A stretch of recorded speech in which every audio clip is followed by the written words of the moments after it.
Chances are, if you've been on the internet in the last 2 months, you have seen how viral mouthwashing has become, staring at you like a green goblin masked to William Dafoe. But what is mouthwashing? And what does the story mean? Questions I hope can be answered in this video. Mouthwashing is described as a first-person horror game following the dying crew of a shipwrecked space freighter. Aesthetically, the best way I can describe this game is something similar to the end of Evangelion or Cowboy Bebop. But anyways, we've gone on too long. Let's get started. Pony Express long-haul space freighter Tulpar. Crew 5. Planned shipment duration 382 days. Elapsed transit time, 147 days. I hope this hurts. Pony Express, the name of the ship, is something that you can find on Wikipedia with a quick Google search. The Pony Express was an American mail service that used horse-mounted riders to deliver from Missouri to California. But despite a lot of money to start off with, it didn't lead to success as they went bankrupt in only 18 months. Wow, that's sure a positive way to start off our game. I surely hope there aren't any financial problems in the future. 0 days before the crash. You are at the controls of the cockpit with no other choice but to turn right, straight into an orbital body in front of the ship. You are setting the Pony Express on a course to crash. Finally able to explore the corridors and what feels like your final moments, you run into a lot of these very rudely placed horse statues that act as jump scares. I couldn't even make it through the first night in Five Nights at Freddy's, so I really don't appreciate that one. But before you can turn back, there is another horse directly blocking your pathway. And a detail that some people might not pick up on their first time playing is you can hear a faint sound of a baby crying in the distance. With no escape, you crash. 2 months after the crash. It's time to meet the crew. This is Swansea, Daisuke's mentor, an alcoholic, but most importantly, more dead inside than an Overwatch 2 lobby. This is Anya, the nurse of the ship. She's in charge of mental evaluations and giving Curly his medicine. Daisuke is probably my favorite of the crew, being young with lots of hopes and dreams, and he really captures that perfect zoomer energy with lines like, "Man, Pony Express bosses really aren't chill at all, huh?" And lastly, we have Jimmy. No, not this Jimmy. Jimmy is the protagonist you play as and quite honestly a mess. Going down the hall, you can find Anya standing in the medical room with the last member of the crew, a disgusting, disfigured shell of a human. This is Curly, the original captain of the Pony Express. Affected by the crash, he is completely unable to move or speak. And as you'll come to find out, Anya really struggles to give Curly his medicine. It just hurts him so much. I can't stand the noise. Which then makes this Jimmy or your responsibility. Why do you think he did it? Anya says. I have to believe that our worst moments don't make us monsters, Jim. I have to. Even in his case. He tried to take us all down with him, Anya. The picture here is painted more clearly and the story starts to unravel, with the intro scene even stating, "I hope this hurts." One has to assume that Curly steered the ship and crashed it intentionally, but nobody knows why. Swansea can be found standing in front of the utility room, stating that it's completely covered in foam. He won't let anyone in no matter what. Not even his intern Daisuke, saying he's just like my useless kids back home. Oh no, I guess we're never going to see what's in the utility room. Returning back to the cockpit, it is completely destroyed in contrast to the beginning of the game. You find a code scanner and a locker that you can use to unlock the cargo room where everybody is standing. Something you may have noticed up until this point is the gameplay is pretty straightforward. It reminds me a lot of a previous game I covered called That Which Gave Chase, which was a good video, okay? I don't care that it completely flopped. I really don't care. Both games are completely focused on moving a story forward by using time skips as the way to drive the narrative. 7 days before the crash. This time, things are a bit different. You're playing as Curly before the crash. Taking his psych evaluation with Anya, you learn some pretty interesting things about Jimmy, like his horrifying interest in horses. No, we're not doing the brony thing again. We're not gonna do it. Passing your psych eval, you get to go down the hall and see Jimmy's face for the first time in the game. You can also find Daisuke trapped in the foam that you can see throughout the entire ship, finally being able to identify the source of this being the Pony Express's emergency foam. Shinji, no! A small note here are the multiple cryogenic pods that are said to last up to 20 years. Not for any specific reason, definitely not crucial to the plot. But on your way to the cockpit, the path just suddenly ends, leading to nothing but darkness. And if you didn't Indiana Jones slide through the door, the only option left is to fall. You are then translated to a weird dreamlike plane with red water on the ground, surrounded by space and emergency warnings that light up like Christmas lights. Then in the horizon, the sun rises and everything fades into white. Hey, you. finally awake. Finally, you arrive at the cockpit as if nothing happened. No, I'm totally fine. I'm not going crazy. Sitting down and having a conversation with Jimmy, you get to see what their connection is like, or what their connection was like. Too soon? During your conversation, a message comes in from corporate, but before you can even read it, you're transported once again to the cargo room with nothing but a blank TV in front of you. I wish every time I got an email from my job, I could just time skip away from it. Please be rich, please be rich. On the TV being the most notable commercial, Dragon Breath Fire Wash. All day fire fresh. 2 months after the crash. That's right, the cargo on the ship that they have all risked their lives to deliver is mouthwash. Oh my gosh, they said the thing. It's the title of the game. They said the thing. It's not food, it's not medicine, and it's not even a Shrek Forever After DVD. With 14% ethanol, Swansea decides to drink it. And all I can think of is that regular show episode when Mordecai downs all of those mints, because that has got to be minty. 6 days before the crash. It is now Curly's birthday and everyone is here to surprise you. But you're in charge of the most important part.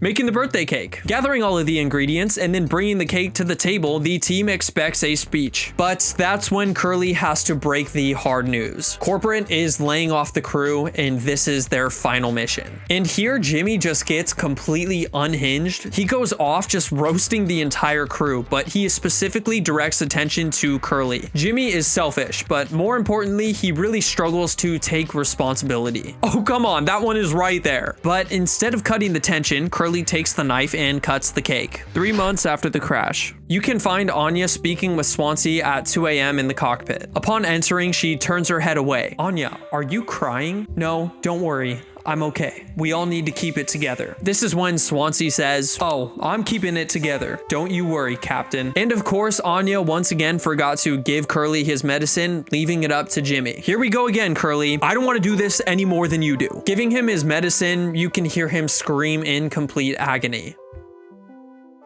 Once again, we're back to 4 months after the crash. Everyone is losing hope as time passes on. And as resources start to dwindle, everybody is turning to drinking the mouthwash. Daisuke is completely knocked out and Swansea is completely vibing. But when you approach Anya, she is startled by you, but then explains that she is also considering drinking the mouthwash as well. After this, once again, you give Curly his medicine and Jimmy says, I'll get both of us through this. This time, a brand new moment in the timeline, 6 hours before judgment. Swansea is banging on the door, screaming for Jimmy, demanding him to come out. But right as Swansea breaks through the door with an axe like The Shining, you are transported to 2 days before the crash. Anya is completely unable to sleep and raises some concerns to Curly. Why do you think the Pony Express put a lock on the medical door, but not the sleeping quarters? Safety. 5 months after the crash. All hell has completely broken loose and Daisuke is panicking. He explains to you that Anya has locked herself in the medical room, but this is no accident. If you want to save her, you're going to have to go in through the off-limits utility room's vents. But one problem, Swansea completely refuses. By this point, something is starting to feel extremely off. Like, how could breaking through the foam have any relevance when one of your team members is stuck behind the door? Regardless, this brings us to 8 hours before judgment. Daisuke is injured badly, and it's not looking good. You have to go down to the storage room and get the disinfectant. Inside, using your scanner to navigate, there are a lot of footprints on the ground you can follow to lead you in the right path. But you start hallucinating with this giant horse in the background, and I feel so conflicted because this is just as nightmare fuel as it is goofy. Inside the cargo room, when you find the mouthwash, a very important message appears on the screen. Take responsibility. 5 months after the crash. Jimmy has a plan to create a strong cocktail with Daisuke to knock out Swansea and enter the utility room, which, if you ask me, should be concerning that he even knows a recipe like this to begin with. But as we know, Swansea, he loves his alcohol and he doesn't refuse to take it. So he takes the cocktail and passes completely out, as if we haven't seen a plot like this happen in a million other movies. But anyways, finally, you can enter the utility room and see just how bad things are, except there isn't any foam inside, but there is one working cryostasis pod. If you remember, these things can preserve someone's life for up to 20 years. But why would Swansea want to hide one of these from the crew? I guess I can kind of understand the panic of having one cryostasis pod and having to decide which person can use it. But back to the mission, the vents look like a total mess. And although definitely extremely unsafe, Jimmy pressures and manipulates Daisuke into entering the vents, saying that he will make Swansea so proud. To prove to to him that he isn't useless, which is manipulation 101, but Daisuke is a young kid. He doesn't know any better. When he enters the vent, you can hear screaming from the other side of the wall. Anya, what did you do? One day before the crash, your only goal is to find the gun. Anya is in the cockpit, hunched over and entirely distressed. I'm not going to hurt myself. You know the gun is in a safety case I can't open, but I hid the case itself. Here she reveals a disturbing fact. She's pregnant. And it's Jimmy's child. Connecting all of the dots previously, like the way she reacts when she sees him, it's clear that Anya was assaulted by Jimmy. But Curly's response is trying to take control of the situation. I've known him for a very long time.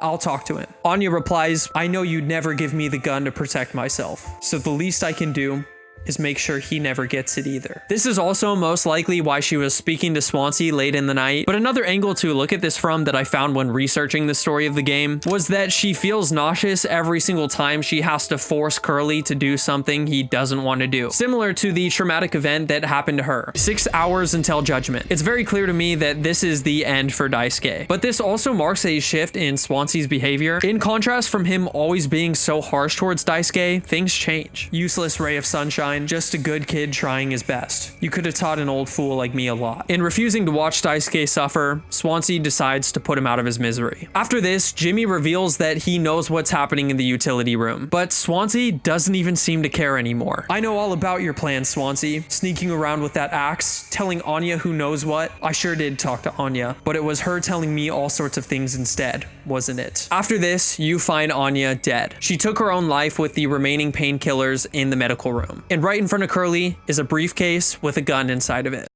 0 days before the crash, Curly approaches Anya. I told him, you should have waited for me. Curly, I don't want him here anymore. Hold on, just wait. I need to find him. You find Jimmy. I can fix this. What do you think will happen when we get back? You were supposed to be the one who had everything under control. This was your responsibility, Captain. Once again, Jimmy just completely deflecting blame like he had done nothing whatsoever. Kind of like every YouTuber that has been called out on this platform, or this can all be remembered as a tragedy. The Tulpar crew was never found. No one survived to tell the tale. I'll take care of it. Unable to face his consequences and take responsibility, Jimmy enters the cockpit alone. This whole time, the scene from the beginning of the game wasn't Curly. It was Jimmy, and it's his actions that caused Curly to end up the way he did. Up until now, Jimmy has been doing what he can to control the narrative of the entire story, but this new information changes everything. 1 hour before judgment, everyone who has died is at the table. It's a birthday celebration. Wow, I'm so excited and definitely not freaked out right now. Taking the knife and deciding to cut his leg as a piece of the cake, you are sent into the vents of the medical room. Pushing forward, you enter a dark room where Swansea has been tied to a chair. It's unclear how he was put in this situation. Maybe he was still drunk after the cocktail he was given, or maybe he just willingly went. Regardless of the reason, Jimmy picks up the gun and you're transported into a graveyard, most likely symbolizing the burden both characters feel, as Swansea was the person that couldn't take control of the situation and deal with it, but then Jimmy being the one that caused this entire mess. And now they both have to settle this on the battlegrounds of a graveyard. This is the only kind of battle section of the game. Swansea will come out running from the corner and you have to take the revolver and shoot it at him. It's your job to do this over and over again like he's a piece of Swiss cheese. Now you are standing directly across from Swansea. I got nothing to hide, ready to face the music.